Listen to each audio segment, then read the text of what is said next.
Je te souhaite la bienvenue. Aujourd'hui, je vais te montrer comment canaliser ta surefficience et notamment si toi ou ton enfant souffrait d'un TDAH, ce qu'on appelle un trouble du déficit de l'attention avec ou sans hyperactivité. L'objectif que je voudrais que tu te fixes, c'est d'arriver à canaliser ton hyperactivité physique pour ainsi mieux te concentrer.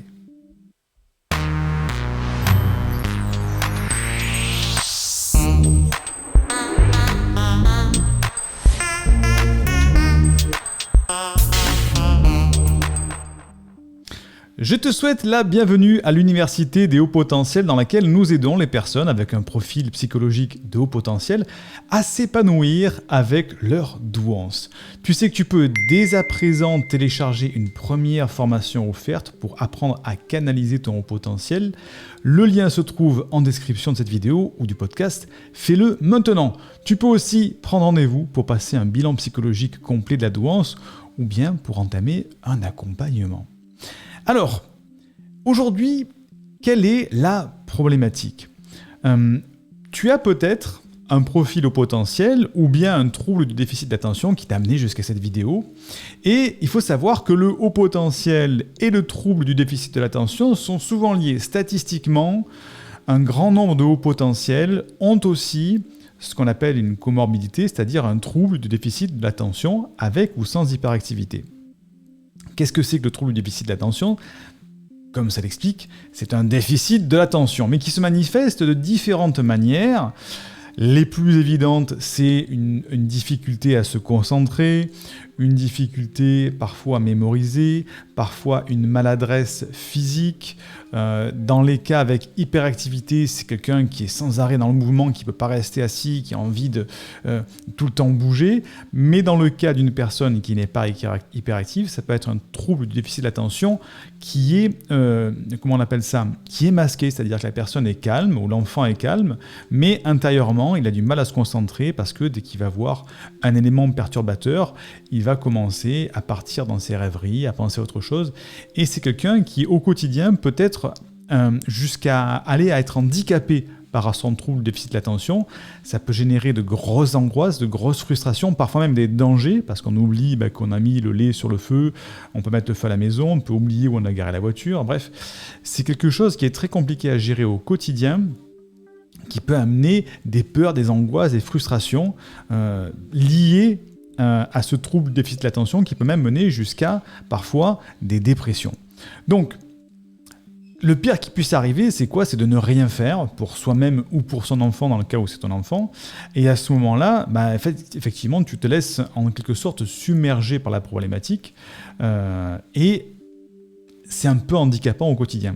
C'est très problématique lorsqu'on est enfant parce qu'un enfant est obligé de le canaliser dans une classe d'école. Il faut savoir que ce trouble, lorsqu'on grandit vers l'âge adulte, commence un petit peu à s'estomper parce que l'adulte met en place des stratégies d'adaptation qui permettent de masquer un petit peu le trouble. Et encore plus lorsque la personne a un profil haut potentiel, où là c'est vraiment le haut potentiel qui masque le TDAH, mais il est toujours là et ça peut être gênant au quotidien. Ça, c'est la première solution, on laisse faire et on attend à l'âge adulte que peut-être ça s'améliore. Ou deuxième option, on cherche une solution pour canaliser ce trouble du déficit de l'attention. Donc il existe de nombreuses approches, à la fois de thérapie, de coaching, notamment ce qu'on appelle les TCC, les thérapies comportementales cognitives, je vais y arriver. Mais parfois c'est compliqué, on n'ose pas, on n'a pas le temps, on n'a pas l'argent. Et qu'est-ce qu'on peut faire au quotidien de manière pratico-pratique lorsqu'on a un TDAH ou lorsque son enfant a un TDAH ? Eh bien, la solution pratique, c'est une chose, un objet, qui canalise ce trouble neurodéveloppemental. Quelque chose qui nous permet de le canaliser au quotidien facilement. Pourquoi un objet ? Et après on va le voir, pour canaliser ton hyperactivité physique, pour mieux te concentrer. En quelque sorte, c'est s'occuper les mains pour te permettre de maintenir ton attention plus longtemps. Alors qu'est-ce que c'est que cet objet ? Je te le dévoile, il est ici, je regarde dans mon écran. C'est ce qu'on appelle un tangle en anglais.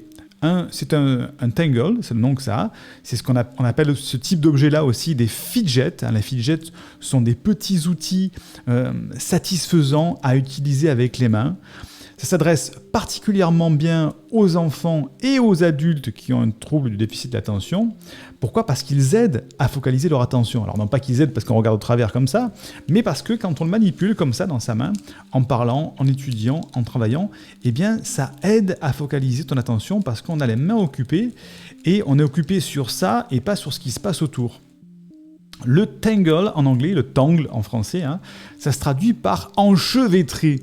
Tu vois, en anglais, effectivement, c'est quelque chose, c'est un outil qui s'enchevêtre, mais à l'infini. Le tangle a un mouvement perpétuel, c'est-à-dire que tu peux toujours le tourner dans tous les sens, il va toujours se mettre dans une position où tu peux le tourner à l'infini, donc tu ne peux pas le bloquer en fait. Et c'est ça qui apaise.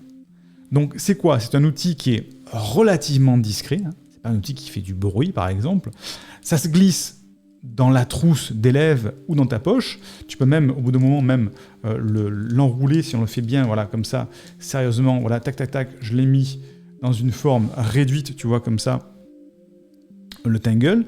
Donc, c'est bien pour un enfant dans sa trousse ou dans ta poche. Il a une petite allure un petit peu design, donc, qui n'est pas de connotation enfantine, c'est pas un jouet, c'est pas un hand spinner, pour ceux qui connaissent, qui fait partie aussi des tangles. Et ça permet son utilisation à tous les âges. On peut avoir ça sur le bureau, alors il existe des bleus, des blancs, des noirs, des brillants. Et cet objet-là, ce tangle, il aide à éviter le trouble anxieux. Alors, je l'ai essayé, alors moi personnellement, c'est assez intéressant, et je l'ai essayé aussi sur mon fils, Elios, qui a 10 ans, qui lui a un TDAH, et qui effectivement a besoin de se concentrer pendant qu'il étudie.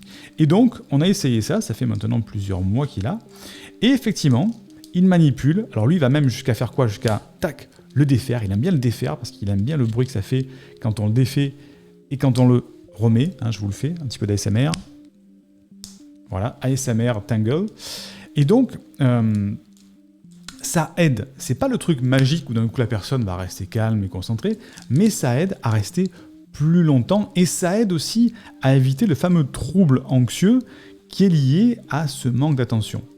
L'avantage, c'est que celui-ci fait quasiment pas de bruit. Alors, j'ai mis un lien en description de la vidéo ou du podcast ou en commentaire directement pour accéder à ce tangle que j'ai testé, et je peux te dire qu'il est très solide parce que mon fils, lui, l'a plié, défait, remis dans tous les sens. C'est petit, c'est pliable, et c'est facile de l'utiliser, et c'est un outil qui peut vraiment t'aider. Je recommande, ça coûte pas grand chose, ça vaut le coup de tester, et ça peut vraiment changer une habitude vraiment de concentration. Donc à tester, nous on l'a testé, on l'a toujours, on est au Portugal actuellement, donc quand on bouge, quand on voyage, on l'amène avec nous, et ça permet quand on passe au devoir de manipuler, à Elios, de manipuler le fameux tangle. Donc, il existe d'autres objets, d'autres fidgets qu'on appelle ça, comme ça. Il y a aussi d'autres objets pour les TDAH, comme les casques anti-bruit, il y a aussi le hand spinner dont je t'ai parlé, il y a les time timers, il y a les colliers à mordre, les embouts de stylo à mordre, il y a les bagues fidget, il y a les petits fidget cubes qu'on voit parfois dans les commerces, il y a aussi les bracelets sensoriels. Donc, si vraiment tu es intéressé et que tu veux que je te fasse d'autres vidéos de tests sur ce type d'objets, dis-moi-le en commentaire, ça permettra de faire d'autres vidéos en testant d'autres objets. Et donc, n'oublie pas qu'il y a un lien en description directement pour éviter d'aller le chercher, parce que quand je suis allé le chercher, il y a plein de boutiques avec livraison, sans vraie livraison offerte, etc. Moi, j'ai pris celui-ci, testé, éprouvé, comme ça, au moins, on est sûr que c'est OK. N'oublie pas de mettre un like pour remercier le travail de cette vidéo qui est offerte et soutenir cette chaîne. Tu sais que tu peux dès à présent, comme je te le disais au début de la vidéo, télécharger une première formation offerte pour apprendre à canaliser ton potentiel. Canaliser ton haut potentiel, tu vois, je vais trop vite. Tu peux aussi prendre un rendez-vous pour passer un bilan psychologique. Et n'oublie pas, nous sommes une communauté, on avance ensemble. L'éducation, c'est l'arme la plus puissante que l'on puisse utiliser pour changer le monde. C'est Nelson Mandela qui disait ça. Si ça n'a pas marché pour toi jusqu'à présent, c'est que tu n'as peut-être pas le bon mode d'emploi de la douance. Donc, comme le disait Einstein, la folie, c'est de toujours faire la même chose et de s'attendre à un résultat différent. Que la force soit avec toi.